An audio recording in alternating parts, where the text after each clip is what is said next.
Welcome to Real Issues Live with Crystal. This is where we have authentic conversations about issues that affect us as a society. Join me as I have different guests coming in to share their take on various topics. I too will share my story of hardship and resilience. Please remember to subscribe, like, comment, but most importantly, share with others so they can be encouraged.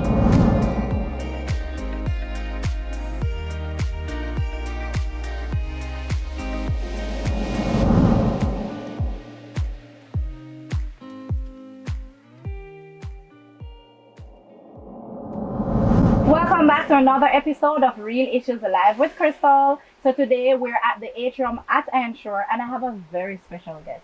His Worship the Mayor, Councillor Richard Vernon. He's here to tell us all about his plans for the city as well as his upbringing. All right. Hello, Richard. Welcome. Hello, and thanks for having me. And hello to your viewers as well. Definitely. It's an honor to have you. It's a pleasure. Yes, you're very busy.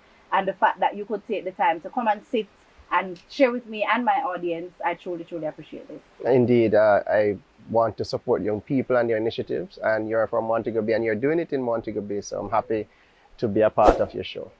Thank you, thank you. All right, so first, you're known to be the youngest mayor That's of what Montego they say. Bay. That's what they say. Overall. They're still trying to find a younger mayor. To date, I have not seen or heard anything. So Okay. I'll continue to embrace that title. Okay. Yes. All right, so before we get into that, can you tell me a little bit about your childhood, where you're from, what was your childhood like, your upbringing? So I grew up in Irwindale, Montego Bay, partly, and I spent a lot of my years at Hart Street. You will refer to them as my formative years. And it was a good experience growing up. I had very supportive parents. We had a small family, relatively, three brothers and a sister. And of course, from time to time, we had some cousins coming over. That's the extended family. But we had a good time, played football in the street, just like any other child. Went to the river, climbed trees. But at Hart Street, it was a little different. You know, Hart Street is an inner city community. Right. But my time at Hart Street was more lean to business because we operated a restaurant there. Okay. And, you know, my time there, I remember, is one that is defined by work. So I had to support the family business. You know, that is where I learned how to do business. I used to sleep on the chairs when my father was in the kitchen cooking and my mother was the cashier at the time. Oh. And the business grew. And of course, we had a lot of fun, you know, interacting with the children in that area and learning from them. Right, So my upbringing is a tale of two cities, right, so to speak. right. Yes. What about high school? So I went to Rossi's High School. Oh, Yeah. Oh, yeah? A matter of fact, I attended Montego Bay Infant School, Oh. Colonel Avenue Primary School, Okay. and then Rossi's High School. Ah. And some persons would ask, so you went to Cornwall? No, I went to Rossi's High School. They see that as a natural progression. Right. And especially if you're doing well, Right. they would believe that you attended Cornwall College. Yeah. But we have had some very outstanding figures coming out of Rossi's High School as well. Former Governor General Kenneth Hall, former senior judge, Justice Seymour Panton, Okay. president of the Court of Appeal former. So we have several of them. I could name quite a number, but yeah, those are some of the persons. But Rossi's High School for me also shaped who I am today significantly. I remember entering and started as a class monitor, and this I'm speaking to leadership. And then I moved from class monitor to adopt the role of student counselor, and then I became head boy. Deputy head boy first for 2 years, and then head boy. I became head boy, deputy head boy at grade 11, and then grade 6 form, lower 6, upper 6, deputy at lower 6, then head boy at upper 6. Oh, okay. So I started to shape my leadership, you know, at that point in time, and I was very involved. I played football as well, the Augusta Cup, partly, yes, under 14. I missed the under 16, and then I transitioned to the Augusta Cup. I also played school challenge quiz Oh. So I was very active as a Right. student. Well-rounded. Yes, of course. I mean, this is something that other youngsters could learn from about their high school life. Right. They have to reach out and get involved. It helps you to become stronger as a young person, and it also helps you to build your capacity and your knowledge base as an individual. So it is a good experience, and it was a good experience for me at Trustees High School. Yeah. Yeah. So there you have it, guys. I'm sure you did not know all of this about the mayor. Right. So yes, I guess we're rivalry. Barracks Road, Oh, Colonel. we're not going to get to the real part of the rivalry No, now we're not because getting into many that. things happen. Right, right. So we're not getting into that. But Yes. yes, I could see where the leadership came from. Mm-hmm. So what values were instilled in you growing up, and by who that you think you still carry today into politics? The greatest impression on my life came from persons like my father, my mother, and of course my experience with church. Right. And from my father's standpoint, he insisted that we work hard. Even if we could afford certain things, we had to work for it. I remember I had to do manicuring of the yard or of a property that he had before I could get a shoes to go to school, a particular shoes that I wanted to go to school. Right. We used to get up on Saturday mornings. We operated a meat shop as well as the restaurant. Okay. And I had to go there every Saturday. Even if you're faking to be ill, you had to go there. And that is how we knew that things don't come easy. Right. You have to work for what you want. For my mother, it was more on the compassionate side, naturally being a female. So that is how I developed my awareness from the standpoint of empathy, and also being able to support family and reaching out to friends, because she's the one who would call you and say, you know, so and so is trying to reach you. I think you should reach out. You know, those little things that she may not know it, but it had an impact, and it still has an impact. And from the standpoint of the church, we had to go to church every Sunday. And much What of denomination? Riverside Open Bible, so it's Open Bible Open denomination. Bible. Yes. Okay. So we had to go to church every Sunday. Even if my parents weren't attending, you had to get out of the house. You have to go to church. And this helped me to build a network in the community, and also to learn much about the Bible and to adopt some of the values purported by the teaching of the religion, as well as, you know, building the friendship, childhood friendship, because how would you build these friendships if you're just staying in the house, not going anywhere? So the church was also another important place for me. Yeah. Okay. Yeah, and so one would think that after high school, you would transition or probably go to college and then transition into that family business, but now you're in politics. Can you take us to the journey of, you know, becoming the mayor of Montego Bay? And well, first of all, JLP, a member of the Jamaica Labour Party. Why did you choose that party? You want to know why I'm a Labourite? Yes. I had to be a Labourite. But let me tell you, the decision came from early. My father was very active in politics. Though not a representative, he was an organizer underground for the Jamaica Labour Party.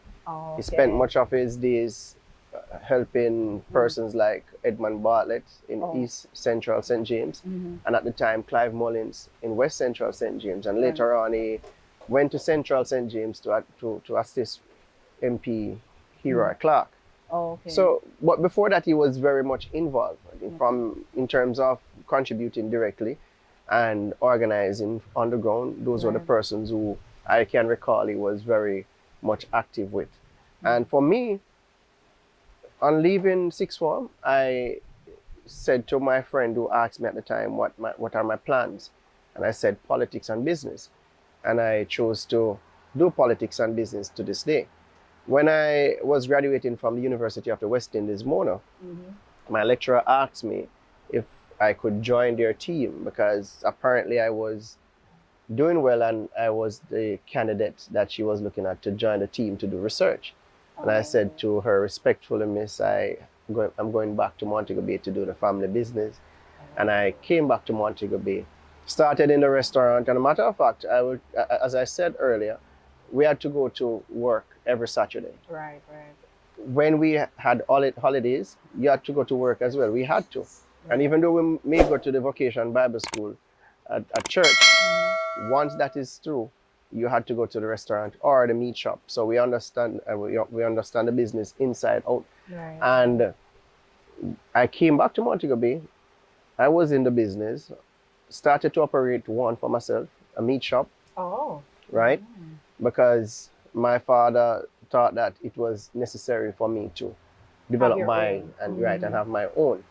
And he sent all my brothers and to work with me. You're the eldest? No, I have an older brother. Oh, okay. But he sent all of them to go and work with me, and his business would be without them. Right. So the business was managed by himself and my mother at the time. Okay. And I did the meat shop, right, at Barnett Street. And then as I said as well, I was head boy, and I had a political ambition at the time. And I told my friend that I'm doing business and politics when I leave Versus High School. Right. So the time was coming, Right. and I started business, obviously. So now it was time for politics. Now, working in the Hard Street, Barnett Street areas, persons would come to you and ask you for assistance. Right. There was this little homework program that I had, where each time the youngsters in the community who wanted to go to school and ask for lunch money, they would come to me. I asked them to read a part of the paper before they get it. So if they didn't bring their homework from school and show me that it is complete and read the section that I asked them to read in the newspaper, then they wouldn't get the money. They would have to practice, come back the next day, and then they would get it. So that helped them now to develop themselves, Right. while you get a stipend for that, a reward. So for me, that was one of the important things in the community. And then they started to call me to say, we think you should run for Member of Parliament. But at the time, my father believed that Member of Parliament was not what is necessary now. Maybe I should get the foundation, which is being a councillor. Right. And then there was a switch now from Southern St. James, well, not Southern St. James, but Montego Bay South Division. Right. Because at the time, Dave Brown was a Member of Parliament, and he left Montego Bay South Division and went to Hanover to run Eastern Hanover as Member of Parliament, and therefore the seat for downtown became vacant. And Hero Clark called my father and asked him if I would be interested in taking up the mantle as chairman for the Jamaica Labour Party in the downtown area. And I accepted. But long before I decided to join the JLP in that capacity, I was a member of the G2K movement on campus. Oh, okay. So it's G2K UA. Right. So I was leaning more towards the Jamaica Labour Party from that time. Okay. Not only because my father was involved, but also because I studied economics. And during that time of study, I learned about the FinSAC that we had a light conversation about earlier. And the entire thing was explained to me, how we had the financial meltdown in the 70s. Right. And socialism for me is not necessarily effective, especially in today's world. We are young people who like liberty, we like our freedom, and we prefer to have a free market system where we can do what we want and not paying half of our salaries for tax. So obviously, socialism was not the choice for me. Capitalism more so, and a system that is what I call flexible, and some would even say it is pragmatic. So you work with what works. And of course, that would be the Jamaica Labour Party based on what I saw at the time. Persons such as Bruce Golding, had an impression on me. I remember going to Sam Sharp Square when we had a massive rally there in 2006, 2007, when he was going for Prime Minister. And I recall the square went dark and persons lit candles and Jamaica Labour Party was returning after 18 years Right. to the fore, and we heard the chant, Bruce, Bruce, Bruce. You know, as a youngster witnessing all of that, it sent shivers down your spine, and it was thrilling. Yeah. And the speakers came out and they had a solid presentation and a solid campaign, and I said, I want to be part of this. So having the leadership, Right. you know, ambition from that time, and seeing the opportunity in politics, I took up the chance, and the opportunity came, as I said, when the downtown seat became vacant, and I hopped on. Yeah, because that was going to be my next question. I wanted to find out what are some of the core values and philosophies of the JLP you personally identified with. But you Yes. answered my question. Yes. So you answered that. But then, how do you respond to criticism of the party? And what makes you confident that you chose the right party? Constructive criticism is good. The ones that are not constructive, I don't give much time. Okay. You know, I move on. So receiving constructive criticism and you know, reinforcing the weak areas of our identity and policy is my responsibility in terms of a recommendation. Send it to those who are in the higher positions of the hierarchy to see how best we can bring about a more identifiable party to Jamaica. And of course, we have to appeal significantly to young Jamaicans, because 60% of our population is under the age of 35. So we always have to appeal to that group. And in terms of deciding that Jamaica Labour Party is the right party, you only need to look at the history of both parties, how they came about, how they impacted government when they got a chance to lead. And you will see that the Jamaica Labour Party has more positive outcomes during their tenure than the People's National Party. And that is significantly hinged on the ideologies of both parties. One is conservative, and that's the Jamaica Labour Party, and one is socialist, and that's the People's National Party.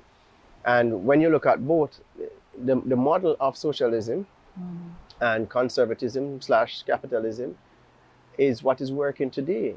And you look across the world and see that globally the socialist states, they're not doing so well. And in fact, they need intervention. You look at Russia, you look at them. You look at Cuba, and then you look at the progressive ones, and they have spin-off to socialism. Some call it democratic socialism, and they are not so left but moving right, and they have to be pragmatic. So they work with what works, and they will take out some aspects of socialism. For example, they will put in the social safety nets. Of course, we need that. We not persons who they do well, and at a certain point or juncture in their life, they are not doing so well, and you need that help up from government, not handout. You need a help up. And the difference between the PNP and the JLP in this regard is that the PNP would give the handout and the JLP would give the help up. So we'll provide a social safety net that help you to matriculate from poverty. The handout will keep you in poverty. I can't support that. And then you will have the socialists that want to control the market. And as a business operator, you don't want that. You don't want the government telling you how much you should charge a customer, how much you can sell. You can sell at max or min. You don't want that. You don't want government being too involved in your business. You want a free space. You want to be able to use your creative. You want to be very enterprising as a young person, especially, and a business operator. And that's capitalism. It needs to be managed, yes, and that is why laws are in place, so that the unfair treatment and is addressed, and there's a tribunal to deal with unfair management and operation within the market. So the government has a responsibility as a facilitator. Not to be in your neck all day, every day, telling you what you can and can't do. Yeah, because I know I've done a survey before talking to you, just pretty much to get the feedback from my peers about their rights or their opinion on voting, and they think it doesn't matter who is in who is in Government. who's in the government. They still Right. have to work. Right. They still have to pay taxes. Right. So you have some persons right now who needs encouragement. They're disconnected from politics. They don't have much interest in voting. How do you plan to? So you already gave reasons why you think they should lean towards the JLP based Right. on your views and your points. But how do you engage them? In what programs can you use to engage them to get them? Well, we have to look at what young people want. They want jobs, so they still have to work. In any country, it doesn't matter who is in government, you have to work. You have to pay taxes. That's government revenue.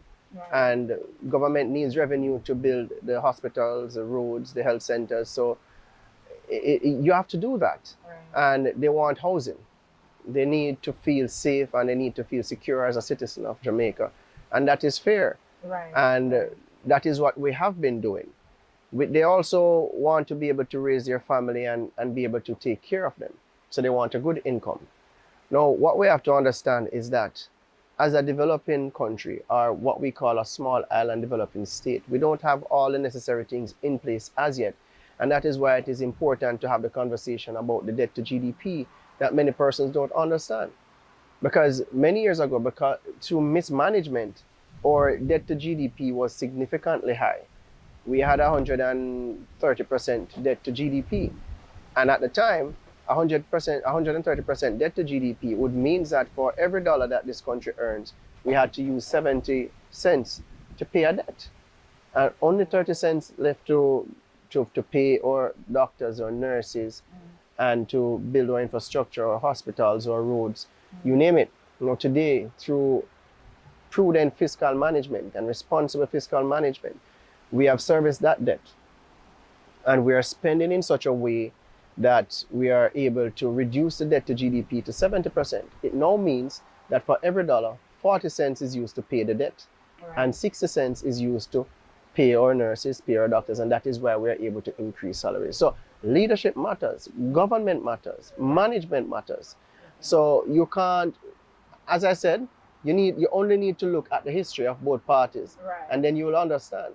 You go on Google and you type in, these days you have AI. You can ask AI to give you the time period of economic performance and prosperity of the JLP and the PNP, and it will tell you. It will give you the statistics so you can look at. And statistics, they make sense because it gives you direction and it gives you a baseline so that you can use it to measure. Now, where we also divert as parties is in our policies.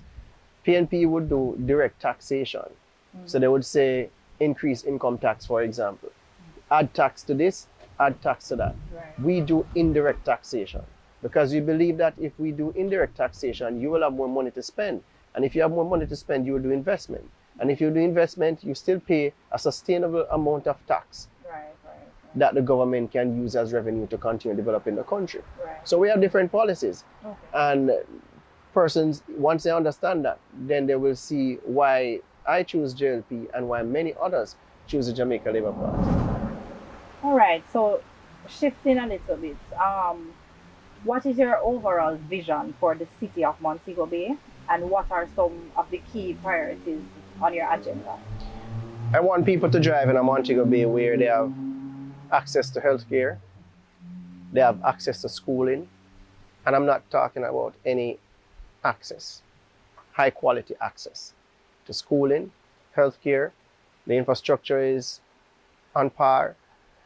You feel good doing business, you feel safe operating in the space, and that is the baseline of what I would love for this city. We're on our way, we're just not there yet, and we're working on it, and you want to know the plans to get us there.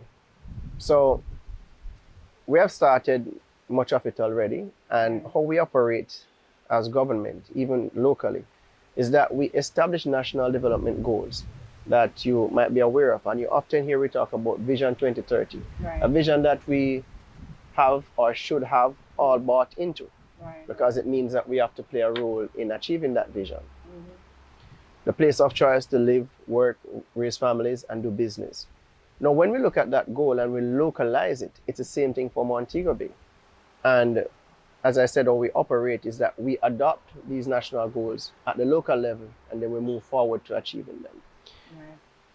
In terms of climate, for example, I've worked with the Bloomberg Youth Climate Action Fund. And Bloomberg philanthropists would send the funding through the mayor's office. And of course, that is managed by the St. James Municipal Corporation. And we give grants to youngsters who are in their youth group who would like to do climate action projects, to take climate action. And we've been doing that, moving towards a more sustainable environment. We're looking about our infrastructure, improving roads, drains. We're also looking at our health centers. We have opened several other health centers over the last 8 years, and we have renovated a significant number of them. Police stations, the same. Now, we believe that if we equip our health centers, we add the community health aid to them, then we have better access to primary health care. We're working on the Conway Regional Hospital, which will be reopened in this year and fully in operation by next year. Persons must have access to quality health care. And the thing with Conway Regional Hospital, it's not just a hospital, it's a health campus. So it will have the children's hospital, dorms, the regular hospital, and it will be the most advanced of its kind in the English-speaking Caribbean. Wow. In terms of infrastructure, again, we're expanding the airport. We're expecting big flights to be coming here in Montego Bay. And by the way, Montego Bay processes 80% of all flights into Jamaica. So we are the tourism hub for the country. We also have 30% of all the rooms in the country. And we're adding additional rooms. We will have another 5,000 rooms in 5 years. And that is telling us that we are very inviting for doing business. We are creating a conducive environment for investments. And we're on the way to doing that. What we need now is to ensure that our people are protected in this process. They get a stable salary. And back to the conversation about young people, that is what we want. But our salaries are not dictated by what the government can do. It is dictated by the economic and business climate. And if we have exogenous shocks happening like wars and such, then prices will erode what we earn. And which will ask you now to say, should I ask some more? Of course, you should ask some more, but can we offer more immediately? No, we have to take it in increments. And that is why something like a minimum wage, what we should realize is a minimum. It's a baseline, which means that person should not, the employer should not pay you below, but persons tend to think it's a maximum. It's a minimum. And you cannot just shift a minimum wage, for example, from $15,000 to $20,000. You will shock the market. You will shock the sectors. And could I put in one extra $1,000? No, but if you think about it, well, fine, but if you think about it, why it has to be an increment? If Mr. Chin, for example, gets up tomorrow and he has to pay his employee $5,000 more, he's going to raise the price. Because he's going to, business operators will pass on the cost to the consumer. Not only that, he has a choice, he has two options. He can raise the price or he can cut his operation costs. And to cut his operation costs, it means that there will be a significant increase in unemployment. Because if he had 10 persons working, he's not going to use 5 to do the same amount of work just to keep his costs at a certain level. So we have to think about these things, all angles. We can't be, one dimension. We have to be multidimensional in how we look at and assess matters. And it's not all about government. Government is a facilitator, as I said earlier. So we have to put the right things in place, the right policies in place, so as to enhance the economic environment and to ensure that you are protected when the advancement and capital movement is happening. So businesses are coming, but you are protected in the process. That is why we have labor laws and the Ministry of Labor and Social Security. So these things are in place. We have to inform ourselves and know how to access them. Well, with all being said, I feel good about the plans for our city. Can't wait for the hospital to be completed. And I did not hear you mention something which I think is a growing concern. Actually, this is what this whole program is all about, dealing with issues, mental health issues, not necessarily one that you can identify only, but persons who may have episodes. What do you have in place for that? I know you have the 10th floor at the hospital. How large is that to accommodate? How much can that accommodate?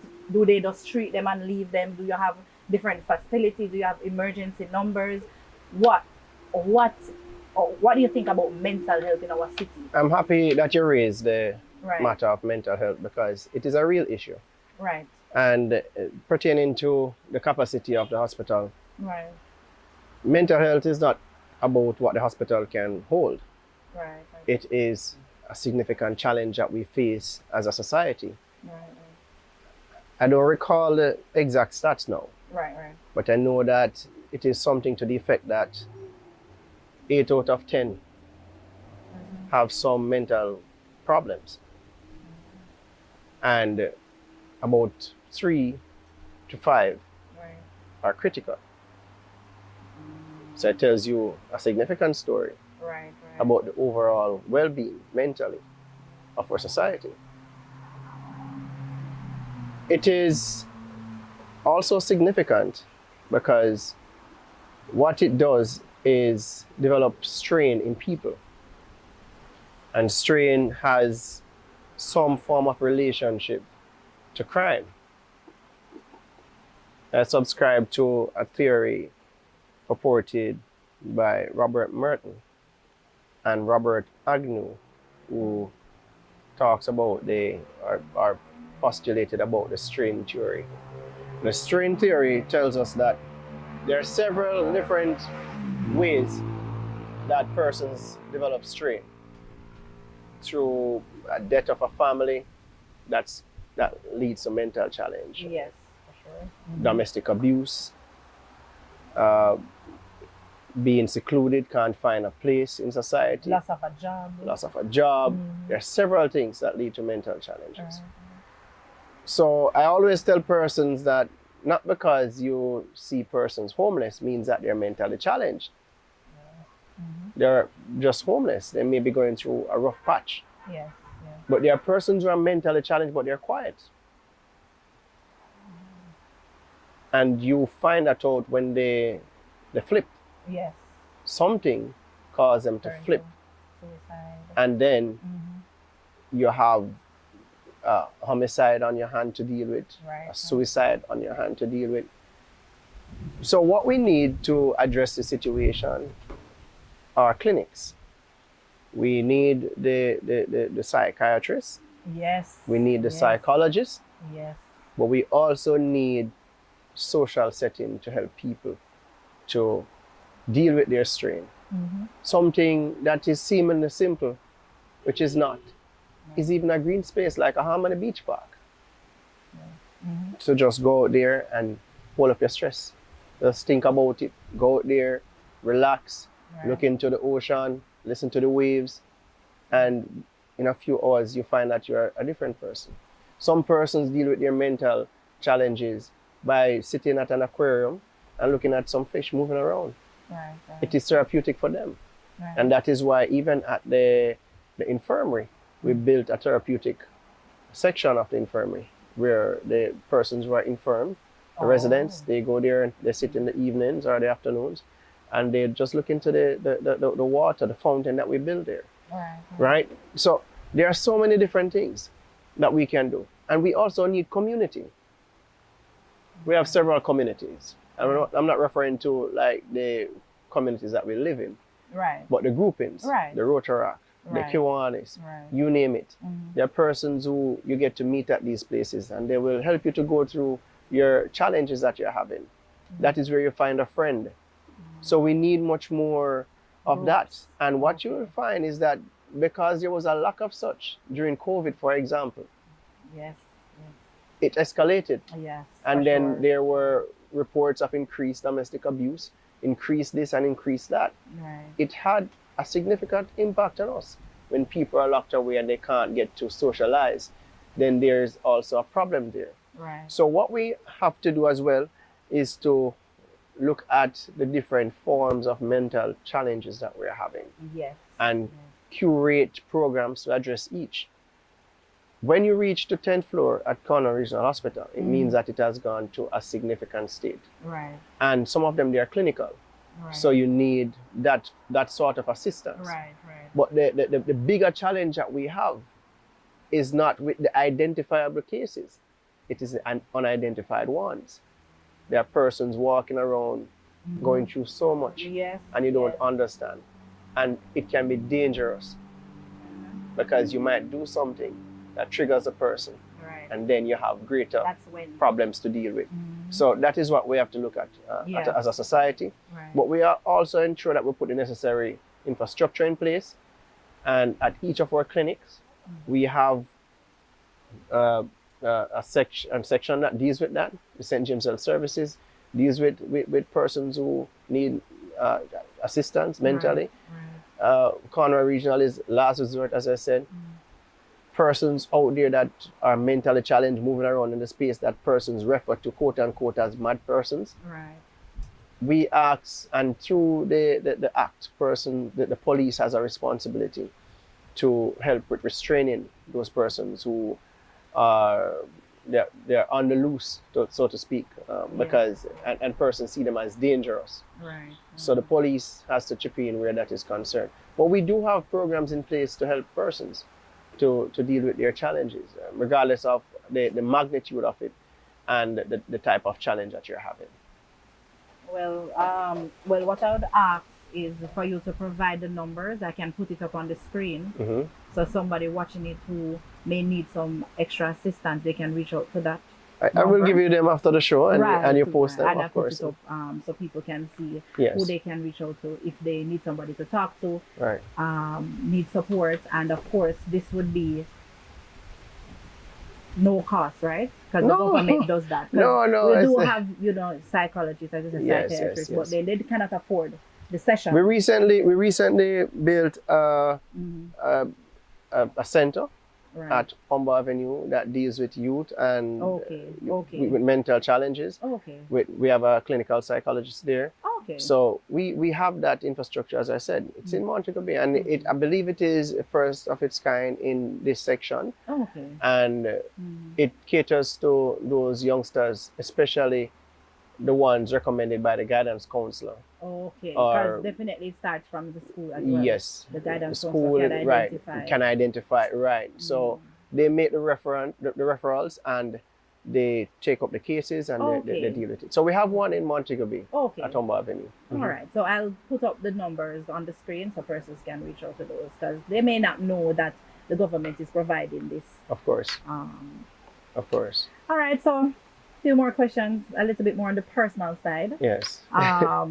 What does self-care look like for you? How do you hold up your stress or manage your stress and stay grounded? Yeah, staying grounded is easy for me.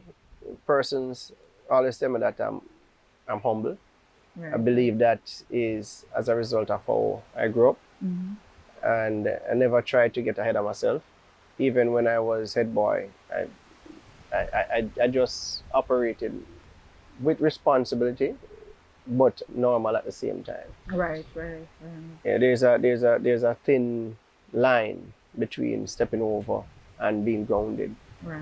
But in terms of self-care, I ensure that I watch my games, my Barcelona games, and also go to the match at Montego Bay United, when I have the chance, because this is what I love. Right. I love football. I played football. You played football. And Mhm. I go to the gym in the evenings, try to stay fit, but at the same time you get the chance to talk about what happened in the day Right. and what is happening globally or nationally, share with the other gym members, and run your jokes and de-stress. Right. So Because these- being a big mayor is a big title. it's a lot You of have to work.